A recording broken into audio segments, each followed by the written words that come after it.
specialized in Sumer and has translated texts that speak of an ancient war between the Anunnaki gods and beings from space. The Anunnaki gods came to Earth in the midst of a war against beings from the universe, the UR-MAH, the Lion people, today known as Lyrans. The UR-MAH formed the official army or heavenly militia. Even though they control the most advanced technologies, they do not act as missionaries and supervisors, and they leave everything to free development after completing their task. Tablet AO 4153 says the exact same thing. The Anunnaki gods came to Earth and were unable to leave. They were blocked here. When you start digging in the Egyptian and Sumerian texts, both the Egyptian and Sumerian gods were at war against other gods. The war prevented them from leaving. The UR-MAH mission was to preserve life on Earth. They went to war against the Anunnaki when they came to Earth as a belligerent force. The UR-MAH, which means great warriors in Sumerian, were lion-headed extraterrestrials. They can be recognized in Sekhmet, the lion-headed goddess. The famous lion-headed Sphinx could also be related to the UR-MAH, who, according to my research, lived on the Giza plateau. They lived there in underground bases. I think they themselves built gigantic infrastructure in which to live. They left when the Anunnaki arrived and handed over the Giza plateau to the Enki-Osiris clan, which is why they settled there. I noticed the potential presence of the UR-MAH in the Edfu text number 329330. It describes a battle against Set during which he attacks Atlantis yet again. Among those against the Set forces are the UR-MAH, lion-headed warriors. Cats are one of the oldest animistic symbols in the world. There are many tribal peoples in Africa that still have cults surrounding shape-shifting beings that can transform from a cat into a human and back into a cat again. And very clearly, Egypt itself, which is in Northeast Africa, was also very much influenced by these African traditions. And it is for this reason that there are a large number of goddesses in particular that are seen to have the head of either a lion or a panther.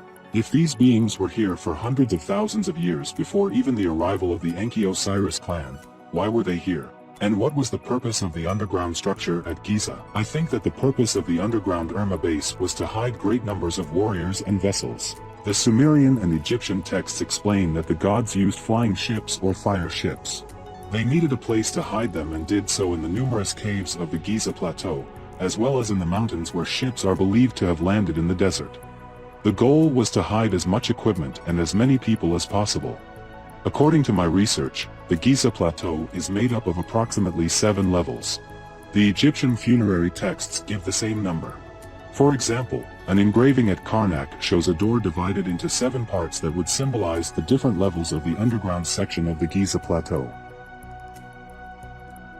Just recently, 2 Italian researchers have discovered more rooms and corridors inside and under the Great Pyramid at Giza, confirming that there is still much to discover under the Giza plateau. Filippo Biondi, from the Department of Electronic and Electrical Engineering, University of Strathclyde, Glasgow, and Corrado Malenga from the Department of Chemistry and Industrial Chemistry, University of Pisa, Italy, published a study titled, Synthetic Aperture Radar Doppler Tomography Detects Undiscovered High-Resolution Internal Structures of the Great Pyramid of Giza, link in description. Using the SAR, synthetic aperture radar, they found more voids inside and under the Great Pyramid.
my previous videos about Egypt, I explored the fascinating idea that Giza, long ago, was a stargate system guarded by the two lions Aker, Duj meaning yesterday and Sefer meaning tomorrow.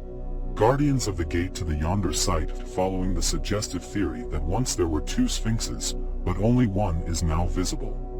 A stargate system with deep space destinations, including the constellation of the Pleiades and Taurus as indicated on the stone of the northern shaft in the Queen's chamber after the Gantenbrink door. The stone shows also some beings that we could say that are Anunnaki, link in description. In my other videos I showed you that if the Giza plateau is seen from above, it's possible to see faces carved in the stone, similar to the Nazca lines, link in description. This confirms the presence of alien beings in ancient Egypt, Sumeria and other ancient civilizations.